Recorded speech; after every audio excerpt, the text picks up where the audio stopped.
prépare les machines, on va checker voir si le matériel est là. Et c'est le bon matériel. On va remplir les machines avec le matériel, monter les températures, puis on va voir si tout est bien préparé pour être sûr que tout va bien avant de partir les machines. Une fois c'est prêt, on commence à partir nos machines. Quand ça sort, on tire ça dans nos entraîneurs. Après ça, on commence à préparer, à mettre la bonne grosseur, former le morceau. Je commence, la première chose à faire, c'est de faire notre visuel. Notre visuel, c'est que tu prends une moulée de chaque machine que tu as, puis tu fais l'inspection des bouchons. S'il y a des défauts, vérifier la qualité, autrement dit. Après, on nettoie les moules.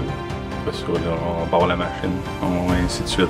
Présentement, je suis en apprentissage pour être opérateur.